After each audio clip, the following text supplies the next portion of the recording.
여러분 안녕하세요. 정희철 목사입니다. 오늘 또 이렇게 주일 예배를 함께 드리게 되어서 반갑습니다. 제가 한국에 와서 정말 분주하게 여기저기를 다니고 있었습니다. 차를 몰고 그 사이에 집안일로 여러 가지 일로 한 3,000km를 뛰다 보니까 너무 피곤하고요. 정신이 하나도 없었습니다. 그러다 보니까 추수감사주일이 지난 주일인지 이번 주일인지 제가 혼돈이 왔어요. 그래서 추수감사주일이 이번 주는 아니고 바로 전주지만, 그러나 우리가 감사에 대하여 생각하고 또 말하고 하는 것이 꼭 정해져 있는 때를 따라서 해야 하는 것은 아니므로 오늘 한 주 늦게 해도 전혀 문제가 되지 않는다고 생각합니다. 시기보다 더 중요한 것은 왜 우리가 하나님께 영원히 감사드려야 하는지에 대해서 우리가 그것을 바르게 이해하는 게 훨씬 더 중요한 것이지 어느 때에 한다 그거 중요한 게 아닙니다. 자, 오늘 우리가 하나님께 감사드려야 할 가장 중요한 이유, 근본적인 이유를 또 우리가 생각해 보도록 하겠습니다. 또 우리가 하나님께 감사해야 될 이유, 가장 중요한 것 한 가지를 생각해 보도록 하겠습니다. 자, 우리는 무엇보다도 먼저 우리의 영혼이 구원받은 것에 대하여 하나님께 영원히 감사를 드려야 합니다. 우리의 영혼이 구원받은 것에 대해서 하나님께 영원히 감사를 드려야 합니다. 많은 사람들이 우리에게 과연 영혼이 있느냐, 개나 사람이나 뭐가 다르냐 말을 하고 지능이 발달했다는 것 외에 영혼이란 게 어디 있느냐 이런 말을 하고 이런 생각을 합니다. 또 영혼의 존재를 믿는 사람들은 임사체험을 그 증거로 많이 이야기합니다. 임사체험이 무엇입니까? 어떤 사람이 갑작스러운 사고나 충격으로 인하여 갑자기 몸의 심장 기능, 두뇌 기능이 멈추고 의료진들의 말로 바이털 사인이 멈추고, 그리고 자기가 자기 몸으로부터 빠져나오는 체험을 합니다. 영혼의 상태로 이제 잠시간 활동하는 걸 체험을 한다는 거죠. 그래서 자기가 몸에서 빠져나와서 보니까 자기 몸이 침대에 어떤 바닥에 눕혀 있고, 그리고 그 주변의 친구들과 가족들이 막 놀라고 슬퍼하고 있는 모습이 보였다는 겁니다. 그리고 그때 자기가 나는 괜찮아 라는 어떤 신호를, 자기 존재의 느낌이나 감각을 아무리 통보하려고 해도 보낼 수가 없었다. 우리 한국의 전설고양식으로 말하면 이승과 저승이 너무도 다르더라, 그런 거죠. 자, 그런 체험을 하고 경험을 하고 또 나중에 우리에게 말을 해줍니다. 또 그때 어떤 우리 전설의 고향으로 말하면 저승사자와 같은 존재, 자기 몸으로부터 빠져나왔을 때 자기를 이끌어가는 어떤 영적인 존재를 보았다. 이런 말도 하고요. 그리고 또 어떤 경우는 사람이 임종할 때에 병원에서 의사들이 이 사람 언제 몇 월 며칠에 임종했습니다라고 돌아서는데, 요즘에는 다 어디나 CCTV가 있으니까 CCTV에서 그 죽은 사람의 몸에서 흐연 뭐가 이렇게 수증기처럼 연기처럼 이렇게 떠오르는 모습이 찍혔다. 저도 그런 거 본 적이 있어요. 근데 이게 영혼이 아니면 뭐겠느냐, 이제 이런 말들을 합니다. 자, 과연 그런 현상을 통하여 우리가 우리 안에 있는 영혼의 진짜 존재를 우리가 믿어야 하고 증명할 수 있는 것일까요? 자, 그런 체험과 그런 현상을 통하여 우리 속에 우리가 평소에 인식하지 못하는 우리의 영혼이 있다라고 말하는 것은 위험하고 올바르지 않습니다. 왜냐하면 그런 체험을 한 이후에 그 사람이 남은 인생을 어떻게 사느냐를 이제 우리가 보게 되는데, 굉장히 위험한 요소, 즉 영성가로 살아가는 경우가 많기 때문입니다. 자, 우리는 영성이라는 개념을 주의해야 합니다. 영성 수련의 영성 함양, 영성 형성, 이런 거 조심해야 됩니다. 그럼 우리는 뭐라고 말해야 되죠? 영성이라는 말을 쓰는 자리에 믿음 또는 경건이라는 말을 사용하는 게 훨씬 더 바람직합니다.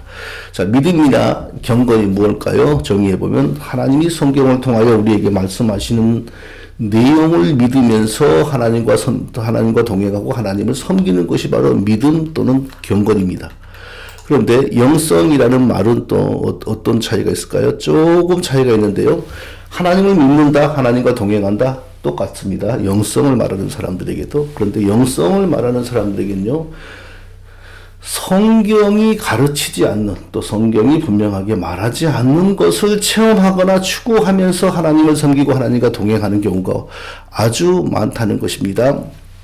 매우 간단한 사례를 한번 제가 들어보겠습니다. 방언, 방언 기도에 대해서 한번 제가 들어보겠습니다. 성경은 방언에 대해서 말합니다. 방언, 하나님이 우리에게 성령으로 감동하시어서 우리의 두뇌와 입술과 혀를 하나님이 직접, 표현이 이상한데 직접 조종하심으로 우리의 입술과 우리의 혀가 하나님이 하시는 말을 다른 사람에게 전하는 수단이 되는 것이 바로 성경의 방언입니다. 이 방언의 언사는 분명히 신약의 초기에 분명히 있었습니다. 그런데 역사적으로 보면 사도행전 이후 어느 때라고 분명하게 말을 할 수가 없지만 교회의 역사 속에서 사라졌습니다. 교회 역사 속에서 그 방언을 했다는 사람이 나타나지 않습니다. 지금 방언이 있을까요? 없을까요? 굉장히 중요하고 예민한 문제죠. 하나님이 지금이라도 저에게 성령의 감동을 베푸셔서 저의 입술과 저의 혀를 하나님이 직접 조작하심으로 하나님이 하고자 하는 말을 제 입을 통하여 다른 사람에게 하신다면 하시는 거죠. 그걸 누가 막겠어요? 그걸 어떻게 우리가 부인할 수 있겠어요? 그것이 성경의 방언입니다. 지금도 하나님이 그렇게 하신다면 하시는 거죠. 그 가능성은 열려 있죠. 그런데 지금 하나님이 그렇게 말씀하시고 있는가? 여기에 대해서 아무리 연구하고 조사를 해봐도 하나님이 지금 현재는 그렇게 하지 않는다라는 결론에 이르게 된다는 것입니다. 지금도 그렇게 할 수 있지만 지금 현재 하나님이 그렇게 하고 계시지 않는다. 자, 이게 현실적인 결론이라는 거예요. 자, 이런 결론을 신학화하는 게 바로 은사중지론이라고 합니다. 모든 은사가 중지되었다는 것이 아니고 하나님이 직접 말하시는 방언, 예언, 방통, 방언, 통역, 자, 이런 하나님의 계시가 담겨져 있는 은사는 더 이상 교회에서 나타나지 않는다. 언제부터? 하나님의 계시가 성경 66권과 예수 그리스도의 십자가의 죽으심과 부활을 통하여 완성되고 난 이후에는 하나님이 더 이상 직접 방언, 방통, 예언으로 말하지 않고 또 그런 계시를 주실 때 사용된 환상, 음성, 꿈 이런 것도 하나님이 직접 주시지 않는다. 이게 바로 정통 교회의 신학입니다. 자, 그럼 오늘 이 많은 방언은 뭐죠? 정확히 말하면 방기입니다. 방언이 아니고 방기. 방기는 냄새나는 가스가 아니고 방언, 기도의 약자를 제가 그렇게 부르는 거예요. 오늘 가만히 보세요. 대부분의 사람들이 이 방기를 하고 있습니다. 방언이 아닙니다. 하나님이 내 입술을 통하여 교회에 말하시는 방언이 아니고 내 영혼이 특별한 은사를 받아 사람이 못 알아듣고 이 세상에 그 어디에서도 쓰여지지 않는 하늘의 신비한 언어로 하나님께 기도한다는 방기입니다. 방기가 근데 성경에서 정확한 그 증거를 찾을 수 있나요? 딱 한 번 나오죠. 내가 만일 방언으로 기도하면 나의 영이 하거니와 나의 마음은 열매를 맺지 못하리라. 내가 만일 방언으로 기도하면, 내가 방기를 하면, 이런 말이죠. 내 영혼은 기도하지만 내 마음을 알지 못한다. 그래서 이걸 문자적으로 그대로 해석하고 사람들이 그래, 방기는 내 영혼이 하는 거고 내 마음은 몰라. 내 마음도 모르는데 네가 어찌 알겠어. 시비 걸지 마. 나는 마음대로 할 거야. 이렇게 가는 거죠. 그런데 사도 바울의 신학에서 내 영혼은 알지만 내 마음은 모르는 기도라는 것은 존재하지 않습니다. 왜냐하면 사도 바울의 인간론, 성경의 인간론에서 인간은 인격적인 존재이고 인간은 인격으로 사는 존재이고 인격은 우리의 몸과 영혼의 결합으로 시작이 되고 작동이 되고 그리고 죽기 전에는 영혼과 육체가 분리되지 않습니다. 그러니까 살아있는 사람의 영혼만의 단독적 활동이나 인식이나 이런 것은 존재할 수가 없죠. 그래서 사람의 영혼이 빠져나와서 자기 육체를 보고 주변을 둘러보고 북한에 갔다 오고 평양에 갔다 오고 그리고 새벽에는 다시 자기 몸속으로 들어온다. 이런 것은 성경적으로 불가능한데 그러면 어떻게 그런 걸 체험하는가? 사탄의 속임수이고 사탄의 심한 말로 놀이개가 되는 것이기 때문에 그런 현상이 벌어진다라고 우리가 추측할 수 있습니다.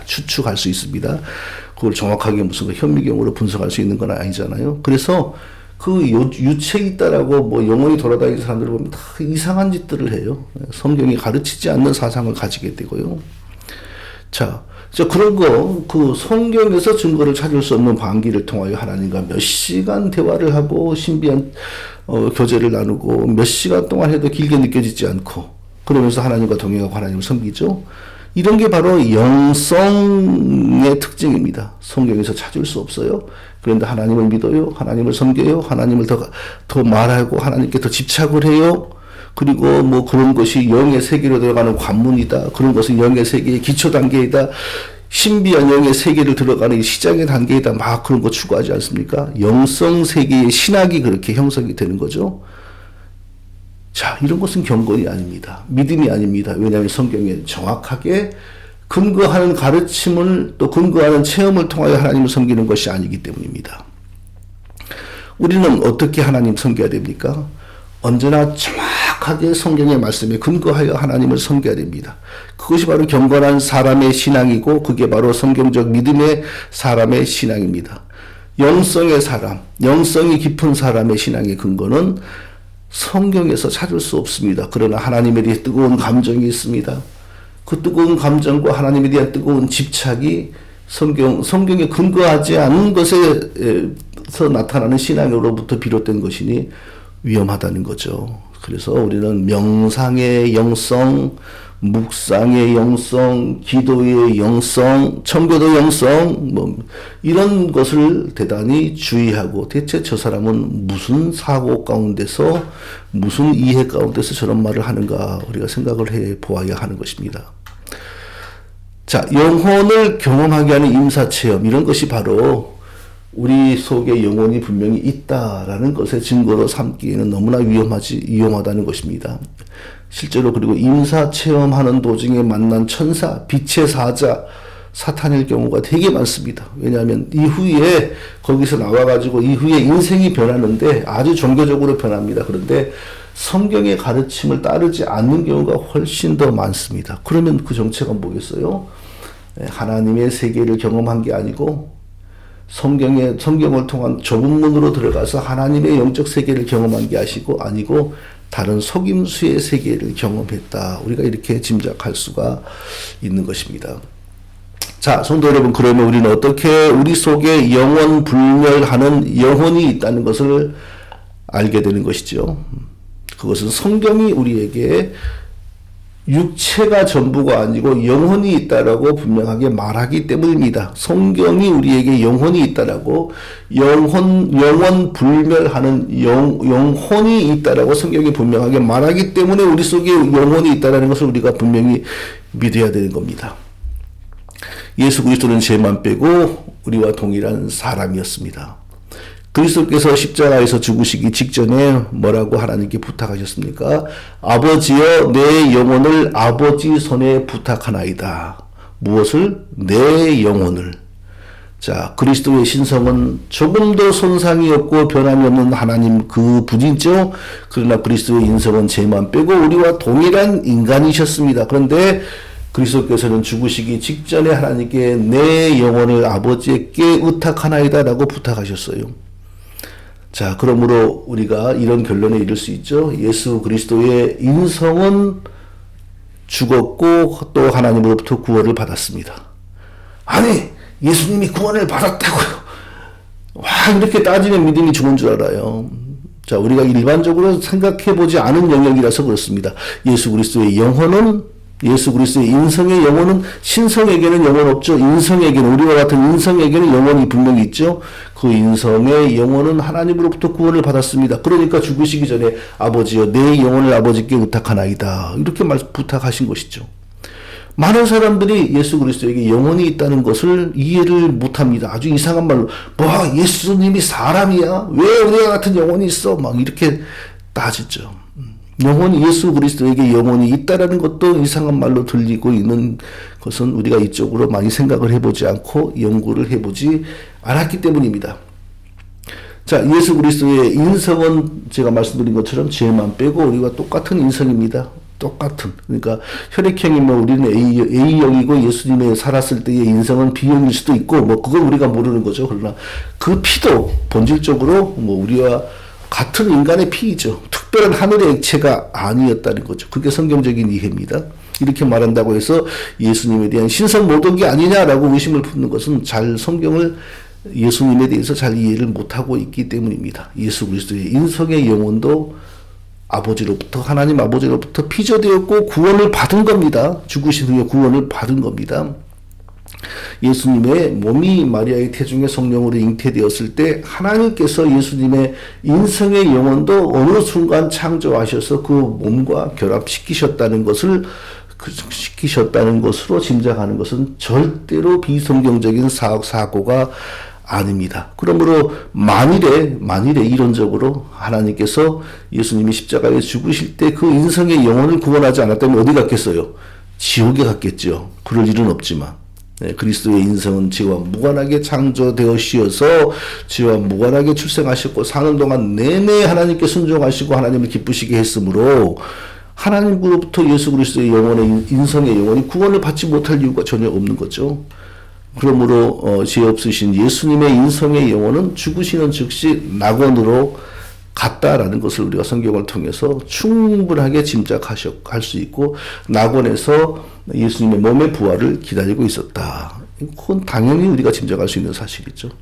그리고 그 몸이 부활하실 때 그리스도의 인성의 영혼은 다시 몸과 결합되셨죠. 그리고 지상에서 40일간 더 계시다가 승천하실 때 예수 그리스도는 완전한 신성과 또 그리고 부활했을 때의 우리의 몸과 영혼을 그대로 가지시고 하늘로 가셨어요. 그러니까 지금 하늘에 계시는 예수 그리스도 성자 하나님은 하나님이시면서 우리가 부활했을 때의 사람, 이 두 가지 특징을 그대로 가지고 계시는 것입니다. 이것이 바로 우리에게는 참으로 놀라운 신비이고 영원한 소망이죠. 왜? 우리와 같은 몸으로 오신 예수님이 우리가 부활했을 때에 입을 그 몸으로 부활하셔서 그 상태로 천국에 가 계시는데 그 인성과 신성이 그대로 연합되어 계시니 얼마나 우리에게 놀라운 일이고 또 신비로운 일입니까? 말로 다 할 수가 없는, 그러니까 하나님과 우리 사이에 진정한 완전한 중보자가 되시는 거죠. 우리가 하나님께 드려야 할 평생의 최고의 감사는 바로 우리 영혼을 지옥으로부터 건져 구원해 주신 것에 대한 감사입니다. 우리는 태어날 때 이미 죽은 영혼으로 태어났습니다. 죽은 영혼으로 태어났다는 것은 우리 영혼에는 아무런 소망이 없었다는 것입니다. 아무런 소망이 없는 상태로 우리가 태어났다는 것입니다.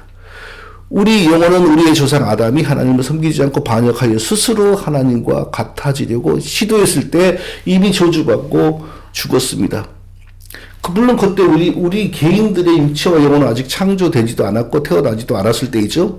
그러나 우리의 조상 아담의 그 반역의 행위 안에서 우리도 동일하게 법적인 책임이 있고 아담의 허리를 통하여 출생한 우리 모두에게 그 아담의 죄의 오염 부패가 그대로 우리에게 물려졌습니다. 영적으로 물려졌습니다. 자, 그렇기 때문에 모든 사람은 하나님의 구원을 받지 못하면 그 몸은 부패하고 그 영혼은 지옥에 떨어질 수밖에 없는 거죠. 성경에서 우리는 그 대표적인 사례를 예수님의 실제 이야기에서 말씀에서 찾을 수가 있는 것입니다. 자, 나사로라고 하는 실제 인물이 등장했죠. 어느 부잣집에 대문에 앉아서 구걸했습니다. 그런데 그 부자도 죽었고 나사로도 죽었습니다. 그 부자의 영혼에 대한 이야기입니다. 예수 그리스도는 그 영혼이 지상에서 육체와 안에서 살고 있을 때는 이렇게 살았다고 말합니다. 한 부자가 있어 자색 옷과 고운 베옷을 입고 날마다 호화롭게 즐기더라. 한 부자가 있어 자색 옷, 고운 베옷, 그렇게 좋은 걸 입고 이거보다 좋은 옷일까요? 이거보다 안 좋을 것 같은데 제가 더 좋은 옷을 입고 살고 있는 것 같은데요. 날마다 호화롭게 즐기더라. 자색 옷, 뭔지 모르겠지만 그 시대의 상위 1%, 경제적 상위 1%가 입는다, 그런 느낌 들지 않습니까? 명품 중에서 명품이다. 또 어떤 분들은 무슨 근거인지 모르겠으나 야곱이 사랑하는 아들 요셉에게만 입혔던 그 옷이 바로 자색 옷이다. 또 그렇게도 말씀하시는 걸 봤어요. 무슨 근거가 있겠죠? 날마다 호화롭게 즐겼다. 이 사람은 날마다 호화롭게 즐겼다. 그러니까 집에서 좋은 거 먹고 좋은 거 마시고 집에 나가면 하인들이 가마로 태워서 모시고 다니고 어디서나 무시받지 않고 좋은 대접받고 살았다. 이 뜻이죠. 그런데 이 부자는 사는 동안에 자기의 영혼의 상태, 영혼의 존재에 대해서는 한 번도 자각한 적이 없습니다. 자기 몸이 죽으면 영혼이 끈떨어진 영과 같은 신세가 될 것이라는 사실에 대해서 전혀 자각이 없었어요. 왜 그랬을까요? 사람이 사는 동안에 자연적 능력과 자연적 감각으로 자기 영혼을 인식하는 것은 불가능하기 때문입니다. 육체의 죽음이 오는 순간 육체와 영혼이 분리되기 때문에 그 전에는 영혼과 육체의 결합으로 발생하고 작동하는 인격으로 살기 때문에 사람이 살아서 자연적인 능력으로 영원 불멸하는 자기의 영혼을 안다는 것은 불가능한 겁니다. 그래서 죽자마자 그만 지옥에 떨어지고 말았습니다. 그 부자가 지옥에서, 그 부자의 영혼이 지옥에서 얼마나 고통을 당했는지요. 예수님이 이렇게 설명하셨습니다. 그 부자가 천국에 가 있는 나사로를 보내요. 그러니까 천국이 보이나 봐요. 그러니까 거리상으로 가까워서 보이는 게 아니라, 그러니까 우리가 알지 못하는 어떤 그 원리, 영적 세계의 원리겠죠. 4차원, 5차원 세계. 천국에 가 있는 나사로를 저에게 보내요. 그 손끝에 물 한 방울만 찍어서 내 혀에 발라주십시오. 이런 부탁을 할 정도로 지옥에서 고통을 당한다는 것입니다. 자, 성도 여러분, 대체 이 부자는 무엇 때문에 죽고 나서 이런 고통을 당합니까? 지상에 살았을 때 그 육체가 자색 옷, 명품 옷을 입었다는 것이 이런 일을 당할 죄입니까? 호화로이 살았다는 것이 이런 일을 당해야 될 이유인가요? 물론 그런 재물을 가지고 살았으면 좀 대문 앞에 구걸하는 나사로도 돌보고 그랬으면 좋았겠지요. 또 그러면 더 인간적이었겠지요. 근데 그리 하지 알았다고 해서 이런 영원 무궁한 고통을 지옥에서 당해야 합니까? 뭐 살아서 얼마나 잘했어야지 또 그런 고통을 당하지 않은 겁니까? 얼마나 선행을 했어야 합니까? 자, 거지 영혼, 거지 나사로를 돕지 않아서 죽어서 이런 고통을 당한다면 살아서 거지 나사로를 얼마나 잘 도왔어야 됩니까? 자기보다 더 잘 살게 도왔어야 됩니까? 자기 반만큼만 살게 도왔어야 합니까? 자, 이런 것을 이유라고 한다면 우리는 전혀 해답을 찾을 수가 없습니다. 이 부자의 영혼이 죽어서 지옥에서 이런 고통을 당하게 되는 이유는 지상에서 어떻게 살았느냐에 의해서 결정된 것이 아닙니다. 근본적으로 그것 때문에 결정된 것이 아닙니다. 우리 태어나는 지상의 모든 사람들의 법적인 대표이고 모든 사람을 대표하여 하나님 섬기기로 언약을 체결한 첫사람 아담 때문에 벌어진 일입니다.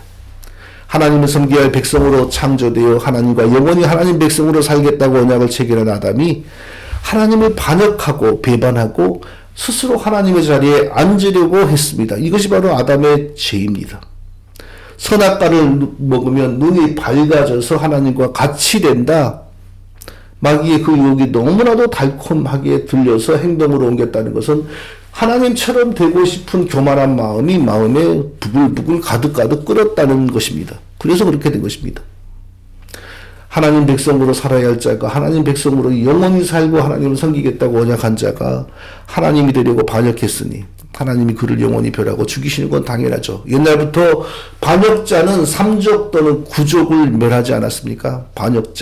반역의 죄는 용서받을 수가 없는 것입니다. 그래서 그 죄로 말미암아 아담에게 죽음이 왔고 그리고 그 육체는 유한한 생명이 되어 죽었고 그 영혼은 하나님의 저주를 받은 상태이므로 그대로 지옥에 떨어져 형벌을 당하게 된 것입니다. 바로 그 저주의 상태가 아담의 상태가 아담의 허리를 통하여 출생한 모든 인류에게 임하게 된 겁니다. 만일 아담이 범죄하기 전에 자식을 한두 명이라도 낳았다면 이 범죄와 무관한 사람이 인류 가운데 있겠으나 아담이 자식을 한 명도 낳기 전에 이런 죄인이 되었고 죄인의 상태에서 자식들을 낳았기 때문에 모든 인류가 그의 범죄와 그가 받은 저주 안에 함께 떨어지게 된 것입니다. 아무도 이 법에서 벗어나지를 못합니다. 그 부자의 영혼이 지상의 생애를 마치고 죽은 후 지옥에서 이런 고통을 당하게 된 근본적인 원인은 바로 이 죄 때문입니다. 하나님과의 언약을 파괴하고 스스로 하나님 자리에 앉아 하나님과 같아지려고 했기 때문에 하나님이 아담을 그렇게 벌하신 것입니다. 결코 자색 옷을 입고 살았고 고운 베옷을 입고 살았고 호화롭게 살았고 가난한 나사로를 돌보지 않았고 그것이 근본 원인이 아닙니다. 근본 원인은 아담 안에서 아담의 하나님에 대한 반역죄에 우리가 다 동참했기 때문입니다. 피조물이 창조주 하나님께 반역했으므로 살아날 길이 있나요? 하나님의 그 저주와 심판에서 누가 벗어날 수가 있습니까? 자, 그렇다면 이 부자의 집에 대문에 앉아 구걸하던 나사로는 어떻게 해서 그 영혼이 구원받아 천국에 가게 된 것입니까? 그 거지가 지상에서 살 때 누구를 도왔습니까? 선행을 했습니까? 누구를 도우려고 해도 무슨 능력이나 있었습니까? 아무것도 없었어요. 근데 대체 무슨 공로와 무슨 자격으로 이 거지 나사로의 영혼은 죽은 후에 천국에 갔습니까? 그 대답은 오직 한 가지입니다. 창조주 하나님의 은혜를 입었기 때문입니다. 자기를 찬송하는 백성이 되라고 아담을 창조하셨는데 그가 하나님께 반역함으로 죽었지요. 반역죄로 죽어서 없어진 자기 백성을 하나님은 자기의 희생과 죽음으로 다시 살려서 자기를 찬송하는 자기 백성으로 가지기를 원하셨습니다. 하나님의 그 계획이 바로 우리에게 복음이죠. 그것이 바로 은혜죠. 그 은혜가 나사로에게 임한 것입니다.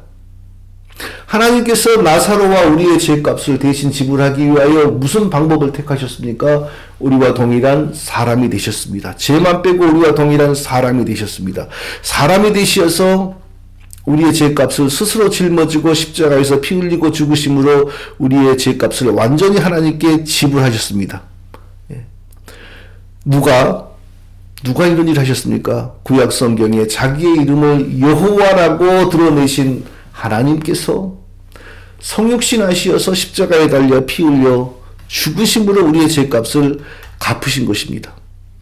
구약시대 사람들은 어떻게 구원을 받았는가? 늘 논란이 되고 의문이 됩니다. 행위로 구원받지 않았습니다. 율법을 지키는 노력으로 구원받지 않았습니다. 하나님을 믿는 은혜로 구원받았습니다. 어떤 하나님? 조금 전에 제가 말한 것처럼 장차 우리와 같은 사람이 되시어서 우리의 죄를 짊어지고 우리 대신 십자가에서 피 흘리고 저주받아 죽으실 계획을 가지신 구약의 여호와 하나님을 믿음으로 구원을 받았습니다. 성육신 하시어서 십자가에서 죽으실 계획을 가지신 여호와 하나님을 믿을 때에 하나님이 계획하시는 십자가의 효력과 능력이 그 사람에게 먼저 소급하여 적용되므로 그 사람이 구원을 받은 것입니다. 그 사람이 십자가의 효력을 소급하여 적용받았다는 사실은 그가 구원받고 나서 그들이 구원받고 나서 예수님의 피를 상징하는 동물 피 제사를 드리면서 일평생 하나님을 섬겼다라는 사실로 확인이 되는 것입니다. 그러니까 구약의 사람들은 다 알았건 몰랐건 간에 여호와 하나님을 믿었는데 그 여호와 하나님은 장차 성육신 하시어서 우리의 죄값을 십자가에서 피로 지불하실 하나님이셨습니다. 절대 구약의 사람들 노력으로 구원받았다, 율법을 지켜서 구원받았다 아무도 없어요. 율법을 지켜서 먼저 죄를 깨닫는 회심 준비로 구약의 사람들도 율법과 무관하게 여호와 하나님을 믿어서 구원을 받았는데 무슨 신약의 사람들이 율법 선포를 받아 죄를 깨닫고 겸비해져서 예수님을 믿게 됩니까? 전부 거짓부렁입니다. 신약의 사람들은 어떻게 구원을 받습니까? 십자가에서 피 흘리고 죽으신 예수 그리스도를 구주로 믿음으로 그 즉시 완전한 구원을 얻습니다. 구약의 우리의 믿음의 조상 아브라함도요. 절대 행위로 구원받지 않았습니다. 아브라함이 여호와를 믿으니 여호와께서 이를 그의 의로 여기시고 아브라함이 장차 우리를 위하여 피 흘리고 죽으실 여호와 하나님을 믿으니 그것이 아브라함의 구원의 자격이었다는 것입니다. 다른 거 없습니다. 이 하나님의 은혜, 이 방법으로 우리를 구원하신 오직 은혜로 우리를 구원하신 하나님, 구약의 여호와 하나님, 신약의 여호와 하나님의 성육신자 예수 그리스도 이 하나님의 은혜로 우리가 구원받았습니다. 우리가 이것을 영원히 찬송해야 됩니다.